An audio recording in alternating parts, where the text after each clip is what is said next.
For 3 long weeks, the alien woman floated between life and death. The medical bay of the horizon became Elaine's new home. She slept on a small cot next to the alien's bed, waking every few hours to check the treatment progress. The experimental therapy using nanites was working, but very slowly. The tiny machines moved through the alien's body, rebuilding damaged cells one by one. Elaine and Lily watched in amazement as the alien's unique biology interacted with their technology in unexpected ways.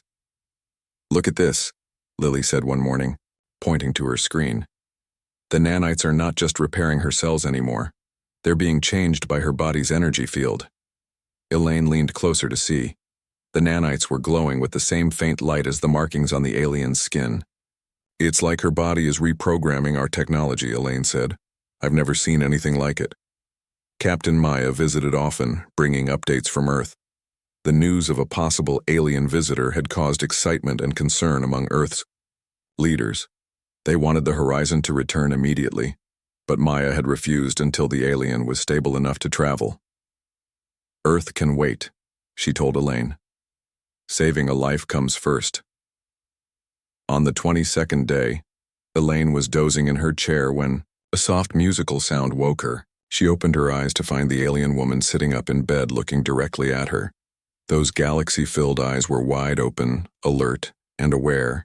Elaine froze, unsure what to do. She had imagined this moment many times, but now that it was happening, she felt unprepared. "Hello," she said softly, moving slowly to avoid frightening the alien. "My name is Elaine. You're on a human ship called the Horizon. We found you injured and brought you here to help you." The alien woman tilted her head, studying Elaine with intense focus. Then her gaze moved around the room, taking in all the medical equipment. Suddenly, she made a distressed sound and tried to get out of bed. "Wait, you're still healing," Elaine said, reaching out but not touching her. "You were very badly hurt." The alien's markings flashed brightly. She looked down at the medical sensors attached to her body, then back at Elaine. Her expression showed fear and confusion. Lily entered the room and stopped in surprise. "She's awake!" The sudden appearance of another human seemed to frighten the alien more. She pressed herself against the wall, making a series of musical tones that somehow conveyed fear. "It's okay," Elaine said in a calm voice. "This is Lily. She helped me treat your injuries. No one here will hurt you." Captain Maya was called to the medical bay, bringing with her a universal translation device. It wasn't designed for completely unknown languages, but it might help establish basic communication.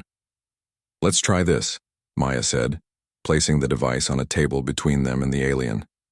"It can analyze speech patterns and might find common concepts." For the next hour, they tried to communicate. The alien seemed to understand they were trying to help, and she made an effort to use simple sounds and gestures. The translation device struggled, but gradually began to match some of her musical tones to basic concepts. "Your people. Saved." "Me?" The device finally translated the words appearing on its screen.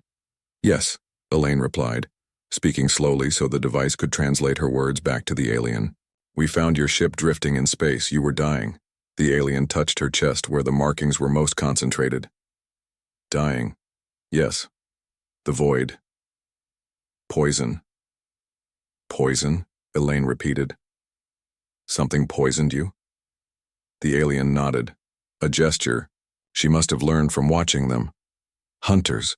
They hunt my people, use poison that kills our essence." The translation was rough, but the meaning was clear enough. Someone had attacked this woman and poisoned her with something that attacked her species specifically. "What is your name?" Maya asked. "What should we call you?" The alien made a complex series of tones that the translator couldn't process. She seemed to understand the problem and tried again, making a simpler sound. "Lyra," the translator displayed. "You may call me Lyra." "Lyra," Elaine repeated, smiling. "Welcome to our ship. We're from a planet called Earth." Lyra nodded again. "Earth," she pointed to herself. "Lumidari. Is that your species?" Lily asked. "Yes. We are. Few now. Hunters kill many." Over the next few days, as Lyra grew stronger and the translator improved, they learned more about her. The Lumidari were a spacefaring species from a distant star system. They had been nearly wiped out by the Void Hunters, a mysterious enemy that pursued them across the galaxy. "Why do these hunters want to destroy your people?" Elaine asked one evening, as she helped Lyra walk around the medical bay. Though she was recovering, Lyra still needed support. Lyra's expression darkened. "We carry knowledge. Here." She touched her head, then the markings on her skin.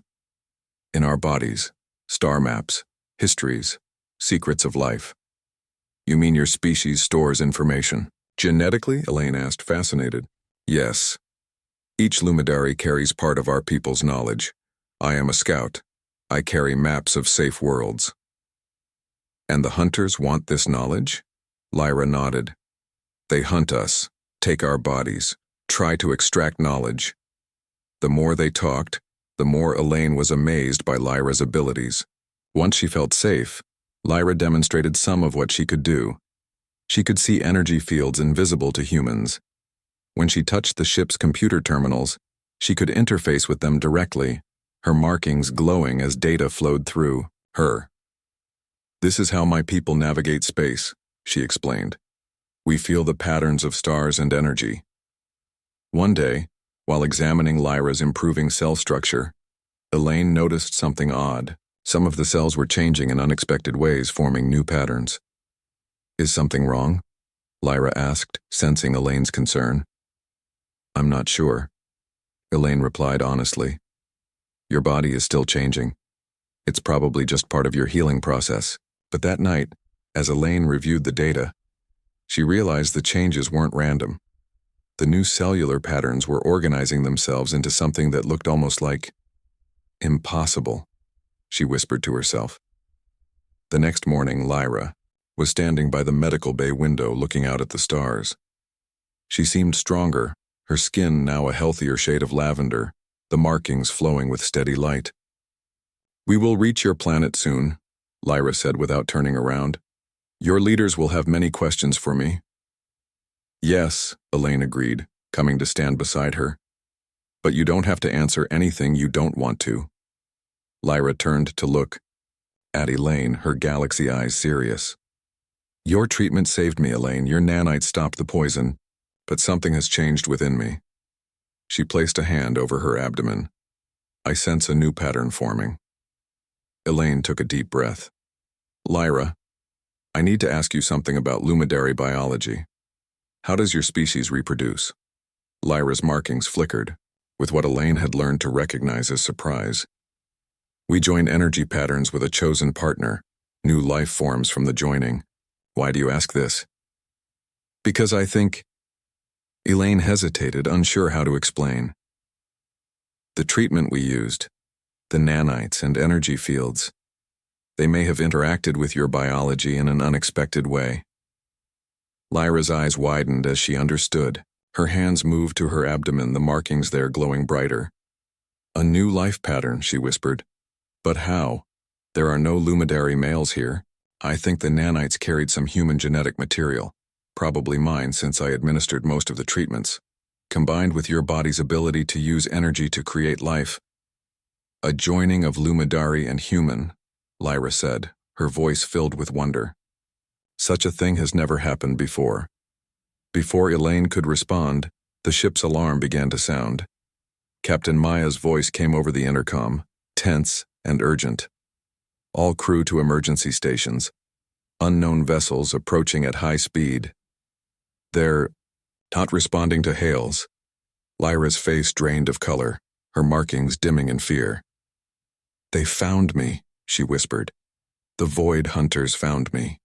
The horizon shook as Captain Maya pushed the engines to their limits. The ship wasn't built for speed or combat. It was a research vessel designed for science, not running from alien hunters. "How did they find us?" Elaine asked, helping Lyra back to her bed as the ship jolted again. "They track Lumidari energy patterns," Lyra explained, her voice tight with fear. "My body's energy grows stronger as I heal. They can sense it across great distances." On the bridge, Captain Maya watched the three ships gaining on them. "They were unlike anything she had ever seen. Long, angular vessels that looked like shards of black glass. They moved in perfect formation, closing the gap no matter how she maneuvered. They're still not responding to any communications. Carrie reported from her station. I've tried all frequencies and protocols. How long until we reach Earth? Maya asked. 3 days at our current speed, Sam answered. But at the rate they're gaining, they'll catch us in less than 5 hours. Maya made a quick decision. Send a message to Earth. Tell them we have first contact with 2 alien species, one friendly, one hostile. We need immediate military support. Elaine entered the bridge with Lyra, who insisted on seeing the pursuing ships. When the alien woman saw the black vessels on the screen, she gripped Elaine's arm tightly. Void Hunter ships, she confirmed. They will not communicate, they only take. What do they want? Maya asked directly.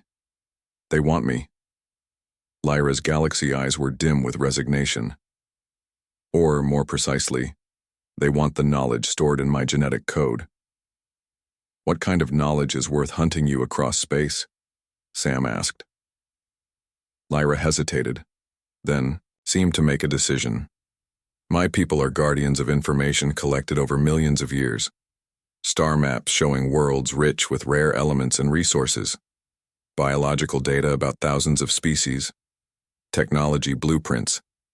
Each lumidary carries a piece of this knowledge encoded in our very cells. And these hunters want to steal this information? Elaine asked. Yes. They capture lumidary, extract the information from our bodies. The process kills us. Lyra's markings pulsed with emotion. They have already taken most of my kind. Very few remain. Another impact rocked the ship. They're firing some kind of energy weapon, Sam reported. Shields are holding for now, but they won't last long under sustained attack. Can we fight back? Maya asked. Our weapons are minimal, just enough to deflect small asteroids, Sam replied. Nothing that would make a dent in those ships. Then we hide, Maya decided. Set course for the asteroid field in Sector 7. We might lose them there. For 2 tense hours, the horizon wove through dense fields of asteroids. The Void Hunter ships followed relentlessly, sometimes scraping against the space rocks but never slowing down. It's not working, Lyra said, watching the tactical display. Their ships are designed for pursuit. They will not stop until they have me. A direct hit from one of the Hunter vessels caused a power surge through the ship. Several control panels sparked, and the lights flickered. Engine power dropping, reported Olivia. We can't maintain this speed much longer. Lyra stepped forward, her face resolute. There is another option. I could surrender myself. Absolutely not, Elaine said immediately. If I go willingly, they might spare your ship and crew, Lyra continued. My life for all of yours. We don't trade lives, Captain Maya said firmly. There has to be another way. Another hit, stronger than before. The ship lurched violently to one side. They've locked some kind of tractor beam on us, Sam called. Out. We're losing control of the ship. Lyra's markings suddenly flashed brightly. There is one more thing I can try. But it may be dangerous, and I will need your help, Elaine. Anything, Elaine said without hesitation. I need to access your ship's main power system. I might be able to create an energy pulse that will disrupt their tractor beam, at least temporarily. Captain Maya nodded. Do it. They hurried to the engine room where the ship's power core hummed with energy. Lyra placed her hands on the main control panel, and her markings began to glow more intensely than Elaine had ever seen. My species can channel energy, Lyra explained, her voice strained. I will redirect the power flow through my body and back out in a concentrated burst, but I need you to operate the controls. When I say now, increase power to maximum for exactly 3 seconds, then cut it completely. That could overload the system, warned the engineer on duty.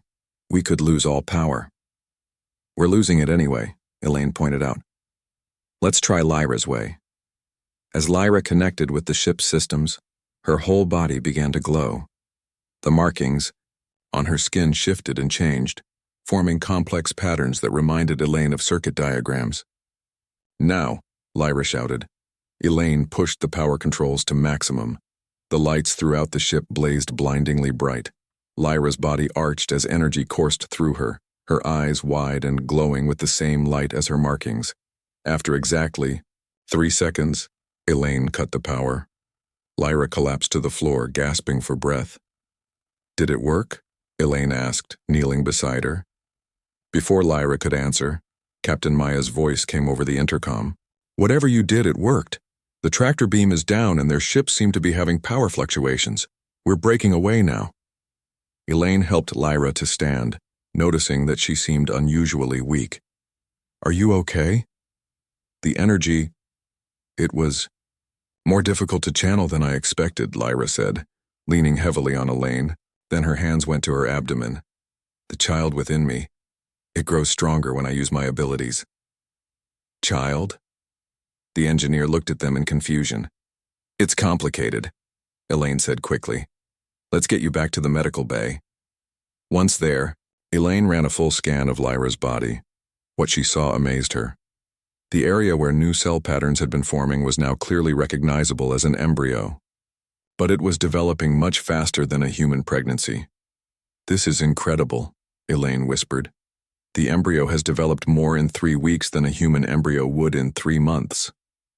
Lumidary pregnancies are shorter than human ones," Lyra explained. "Typically only 4 of your months, but this is even faster." She touched her abdomen with wonder. Perhaps because the child is half human, half lumidary. "Is that even possible?" Elaine asked. "For our species to be compatible?"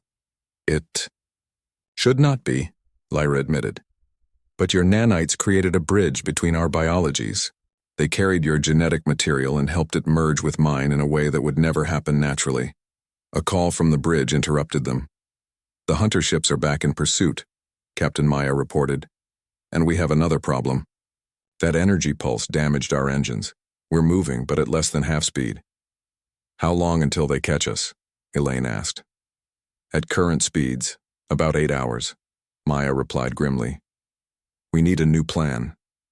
Lyra's face showed determination, mixed with fear. "I must tell you the full truth now. The hunters are not just after me.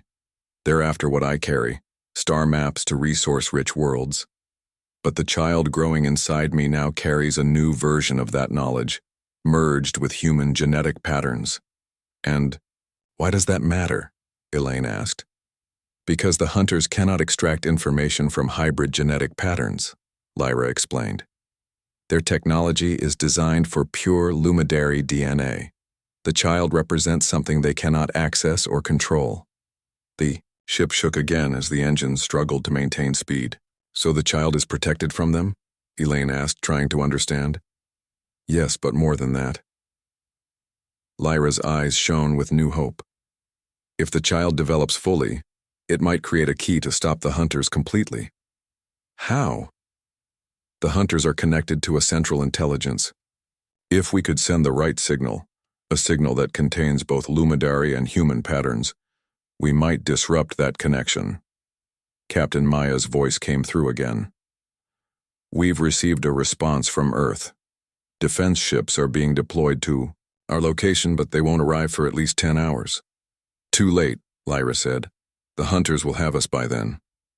"Maybe not," Elaine said thoughtfully. "If we can slow them down somehow." An alarm blared through the ship. "They're preparing to board," Sam's voice warned over the intercom. "All crew, prepare for possible hostile entry." Elaine looked at Lyra, who was now visibly pregnant, her abdomen slightly rounded under her medical gown. "How much time do you need?" Elaine asked. "For the child to develop enough to create this signal?" "I don't know," Lyra admitted. "Days, perhaps, but we don't have days." The sound of a hull breach echoed through the ship, followed by emergency, doors sealing automatically. "They're in," Sam reported. "Section 4, moving toward the bridge." Lyra stood up, swaying slightly. "I must face them. Perhaps I can buy us some time." "You're in no condition to fight," Elaine protested. "Not fight. Talk." Lyra's expression was grim. The hunters were not always enemies. Something changed them, corrupted them. If I can reach whatever remains of their original consciousness, Another. Breach alarm sounded closer this time. We need to move, Elaine said, helping Lyra toward the door. If they're heading for the bridge, we need to go the other way. As they entered the corridor, they heard strange sounds like metal scraping against metal, but with an organic quality to it. Turning a corner, they came face to face with their first void hunter. Elaine gasped. The creature was tall and thin, with limbs that seemed too long for its body. Its skin was translucent, revealing shadowy organs pulsing beneath. The inside of Lyra's ship hummed with energy as she connected with its systems. The walls glowed with the same patterns as the markings on her skin, pulsing in sync with her breathing. What kind of help are we calling for? Elaine asked, watching the cargo bay doors anxiously. The metal was beginning to glow red where something or someone was cutting through from the other side. Not what, but who, Lyra replied, her eyes closed in concentration. There are other Lumidari scouts in this part of the galaxy. If I can boost the signal enough, they might hear us. The ship's systems responded to Lyra's touch, lights flaring brighter as energy built up around them. Elaine could feel a strange vibration in the air, like standing too close to a powerful speaker. Is this safe for the baby? Elaine asked, still struggling to fully comprehend the idea that Lyra was carrying a child that was somehow partly hers. Lyra opened her eyes briefly. The child is stronger than either of us expected. Feel. She took Elaine's hand and placed it on her abdomen. Elaine gasped. Through the thin fabric of Lyra's medical gown, she could feel not just the roundness of pregnancy, but also a strange rhythmic pulsing, like heartbeats, but in a complex pattern she couldn't follow. That's the child's energy signature, Lyra explained. Already so strong, already unique, neither fully Lumidari nor human. A loud bang from the cargo bay doors interrupted them. The metal was beginning to buckle. They're almost through, Elaine said. Whatever you're doing, can you do it faster? Lyra's face showed strain. The signal is sending, but I don't know if anyone is close enough to hear it before the hunters break in.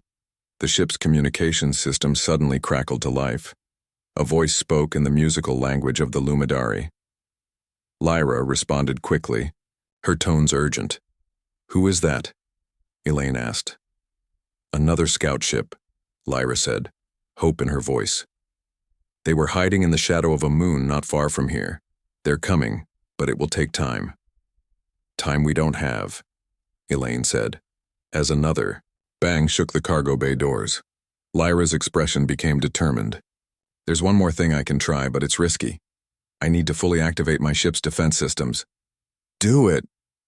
You don't understand, Lyra said, her galaxy eyes intense. The systems are damaged. Channeling that much power through them could be dangerous for me and for the child. Elaine hesitated. How dangerous? I don't know. But it may be our only chance to hold off the hunters until help arrives or your Earth ships get here. Another impact on the doors. A small hole appeared, showing a glimpse of something moving on the other side. Do it, Elaine decided. I'll help however I can. Lyra nodded and placed her hands on two glowing panels. Place your hands on mine. Your energy might help stabilize the connection. Elaine did as instructed, feeling a strange tingling where her skin touched Lyra's. The alien woman began to sing, a haunting melody that seemed to make the very air vibrate. The ship responded, the walls pulsing with increasing brightness. Through the growing hole in the door, Elaine could see the first hunter pushing its way through. Its long, spindly fingers gripped the edges of the hole, pulling the metal apart, like it was paper. Lyra, she warned. Almost there. Lyra gasped, her body now glowing so brightly that Elaine could barely look at her. Just as the first hunter squeezed through the opening, a wave of energy burst from Lyra's ship. It hit the hunter, which made a high-pitched keening sound, and fell back. The wave continued outward, rippling through the cargo bay and beyond. Elaine felt the energy pass through her body like a warm wind. It didn't hurt, but it left her feeling strange, like every cell in her body had been gently rearranged and put back. Lyra slumped in her seat, breathing hard. It worked. Temporary defense field. We'll keep them back for a while. Are you okay? Elaine asked, noticing how pale Lyra had become. The effort took much energy, Lyra admitted. But the child is still strong. Feel. Again, she guided Elaine's hand to her abdomen. The pulsing was even stronger now, and Elaine was shocked to feel how much larger Lyra's pregnancy had become in just these short hours. "It's growing so fast," she whispered. "Yes." Lyra's expression was a mix of wonder and concern. "Faster than I expected.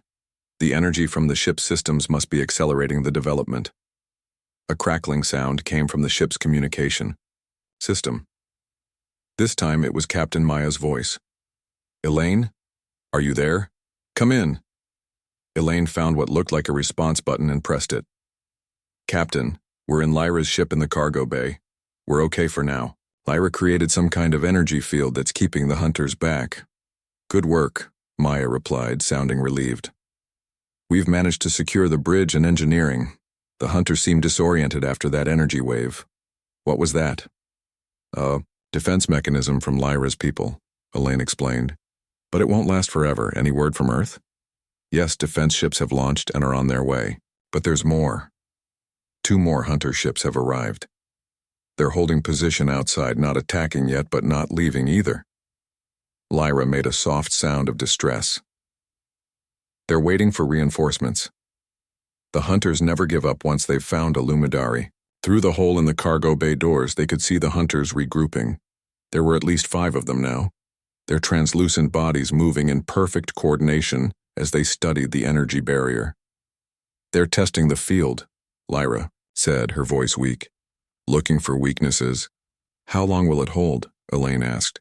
"Not long enough," Lyra admitted. "Maybe an hour. The ship's systems were too damaged to create a permanent barrier." Captain Maya's voice came through again.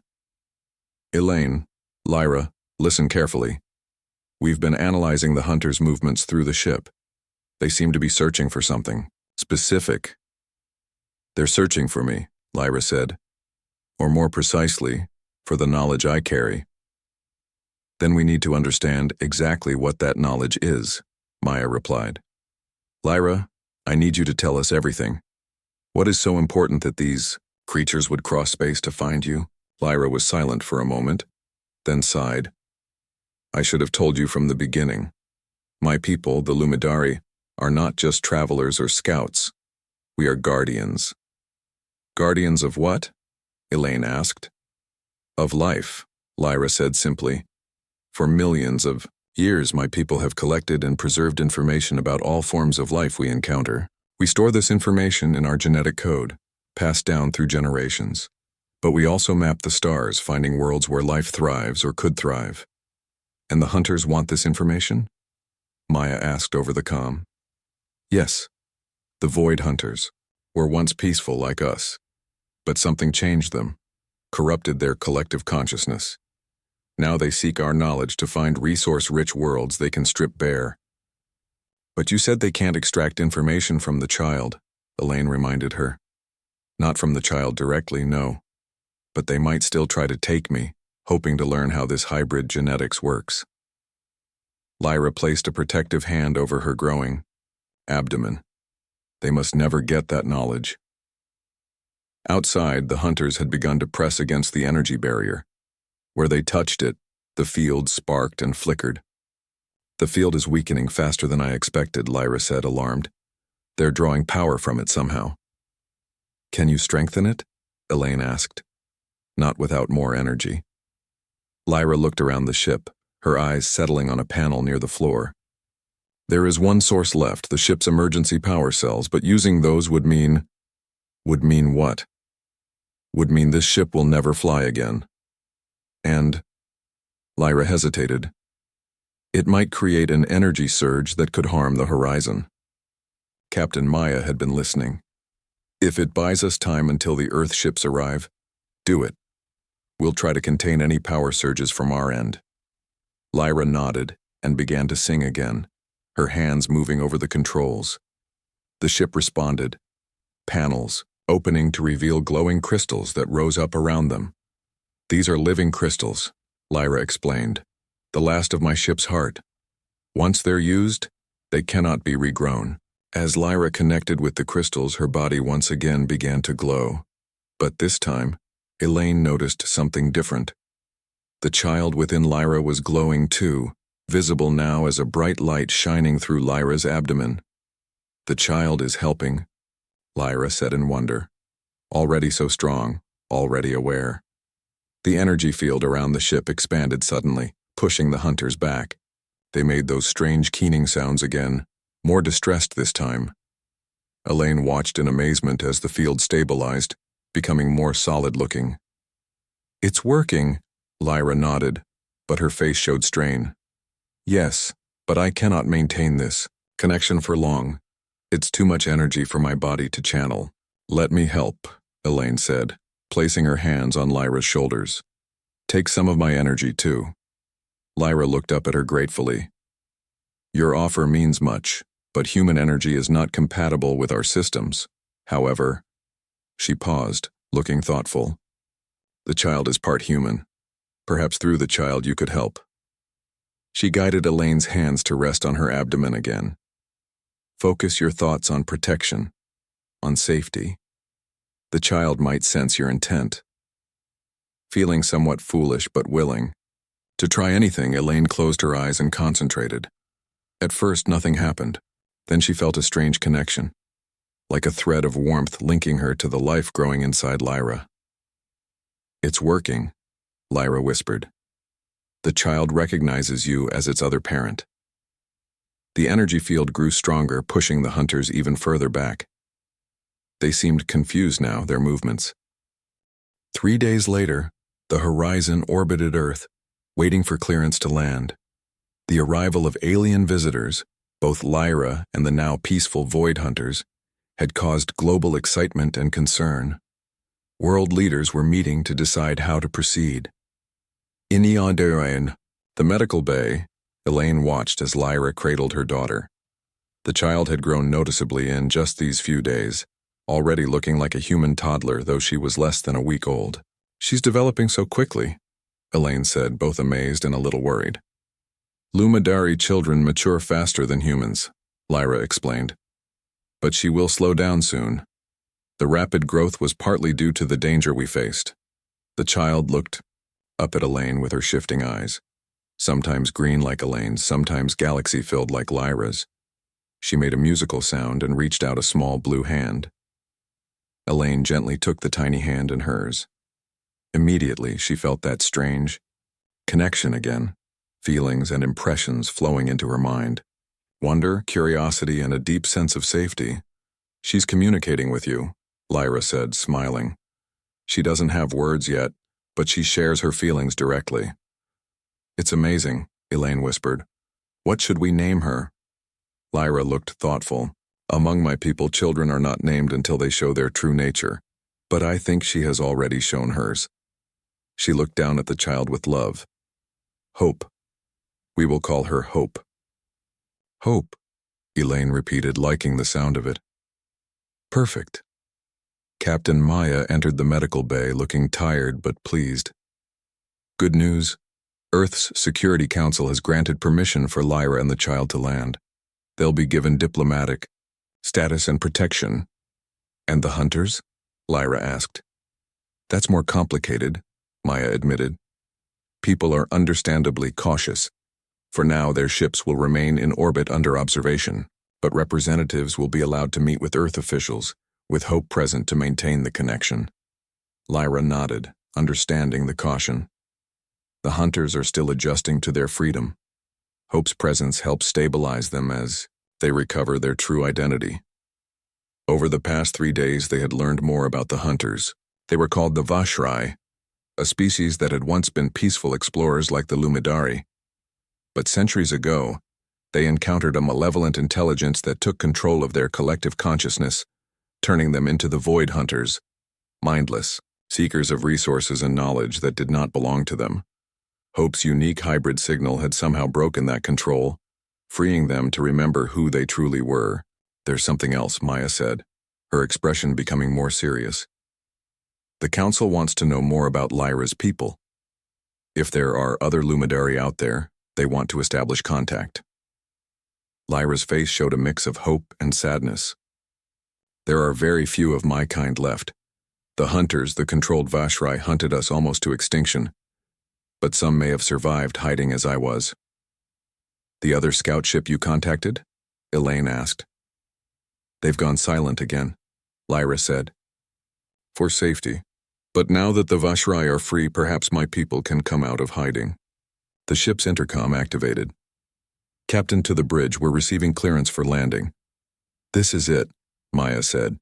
We're making history today. As the captain left, Elaine helped Lyra prepare for the landing. The alien woman was still weak from the birth, though recovering quickly. Hope, on the other hand, seemed to grow stronger by the hour.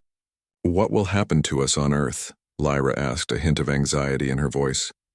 I don't know exactly, Elaine admitted. But I'll be with you. I won't let anyone separate you from Hope or treat you as anything less than the intelligent being you are. Lyra smiled gratefully.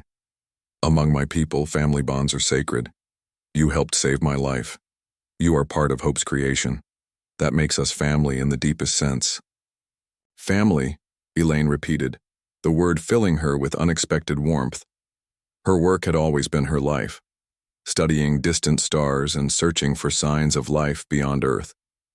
She never imagined she would become part of an alien family. The horizon began its descent through Earth's atmosphere. Through the medical bay window, they could see the blue planet growing larger. Hope made excited sounds, her tiny hands reaching toward the view. She recognizes it somehow, Lyra said in wonder. Perhaps from your genetic memory. Or perhaps she just knows it's home, Elaine suggested. The landing was smooth, setting down at a special facility built in a remote area, secure but comfortable. As the ship's systems powered down, Captain Maya returned to escort them. There's a welcoming committee waiting, she said. Government officials, scientists, and medical personnel. Are you ready? Lyra took a deep breath and nodded. Yes. Hope needs to see her new world. Together they walked to the ship's main airlock. Elaine carried Hope, who was looking around with intense curiosity, her shifting eyes taking in everything. The child's skin occasionally rippled with patterns of light that seemed to form maps of stars, echoes of the knowledge she carried within her cells.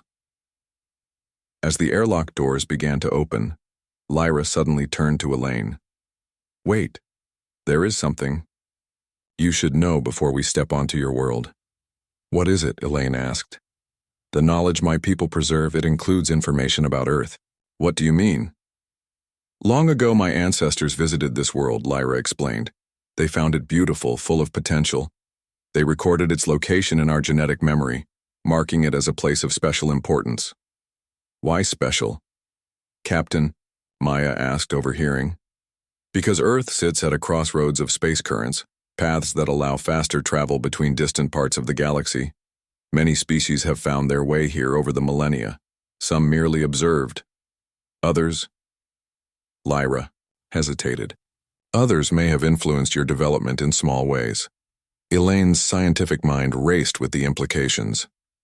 Are you saying aliens have visited Earth before? That they might have interacted with humans? Yes, Lyra said simply. But always. With care, always with respect for your natural development. The Lumidari have long believed that each species must find its own path. The airlock doors finished opening, revealing the bright sunlight of Earth. A crowd of people stood waiting at a respectful distance, their faces showing a mix of awe, excitement, and apprehension. Hope made a happy sound, her skin glowing brighter in the sunlight. The patterns on her body shifted, forming what looked like a map of Earth's continents for a moment before changing again. She's mapping this world already, Lyra said proudly, recording it in her genetic memory as my people have done for countless worlds. But she's not just Lumidari, Elaine reminded her. She's human too. She'll see Earth differently than your ancestors did. Yes, Lyra agreed. And that is why she is so important. She is the bridge between our peoples, proof that different species can not only coexist but create something new and wonderful together. They stepped out onto Earth's soil. A hush fell over the waiting crowd as they caught sight of Lyra's alien, beauty and the small blue child in Elaine's arms. An official stepped forward to greet them, but before she could speak, Hope reached out toward the sky. Everyone followed her gaze upward, where the HFY ships could be seen as distant points of light in the daytime sky. She's still connected to them, Lyra explained, helping them remember who they truly are. And who are they? The official asked cautiously. They are like us, Lyra said. Travelers, explorers, seekers of knowledge, not hunters or destroyers. That was never their true nature. Hope made a musical sound, and patterns of light danced across her skin, patterns that matched the stars visible in the sky above. What is she doing? Someone in the crowd asked. Elaine smiled, understanding dawning. She's showing us the way to the stars. In the days and weeks that followed, Earth experienced a transformation unlike any in human history. The arrival of Lyra, Hope, and the freed HFY opened a new chapter for humanity. Scientists worked with Lyra to understand the genetic memory of the Lumidari, learning about distant worlds and ancient civilizations. The HFY shared their technology, helping humans develop new methods of space travel and communication, and Hope continued to grow, her unique heritage making her a natural bridge between species. By the time she was 3 months old, she looked like a 5-year-old child and could speak both human languages and the musical tones of the Lumidari.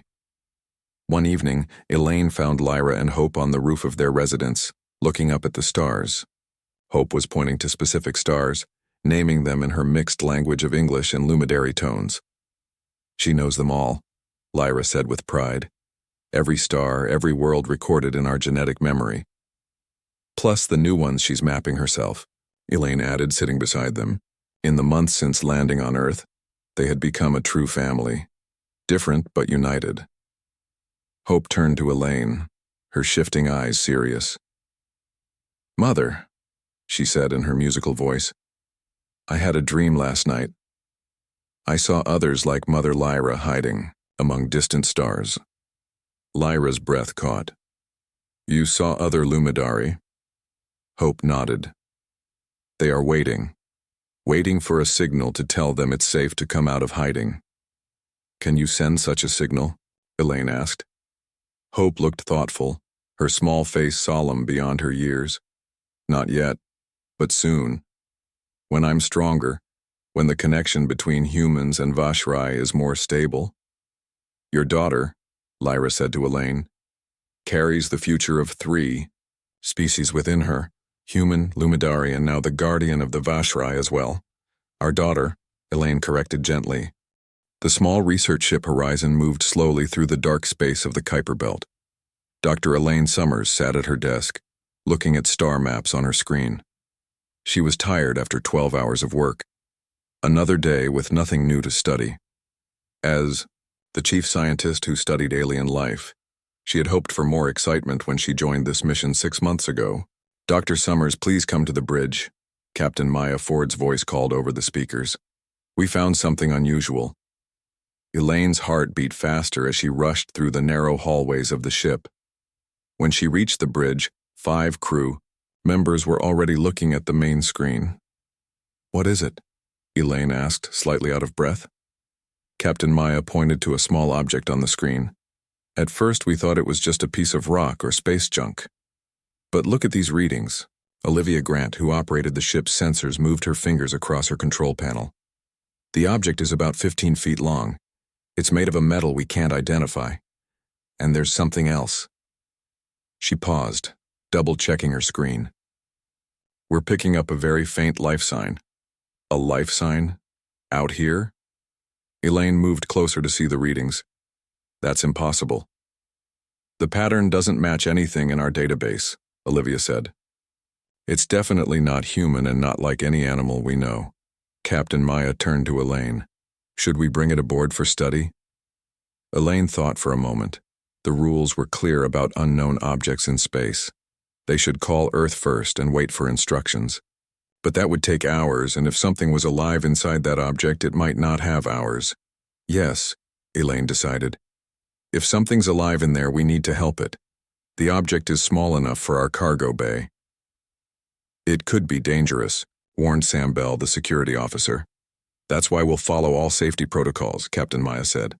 Everyone prepare for retrieval operation, full containment procedures. 30 minutes later, Elaine stood in the cargo bay wearing a protective suit.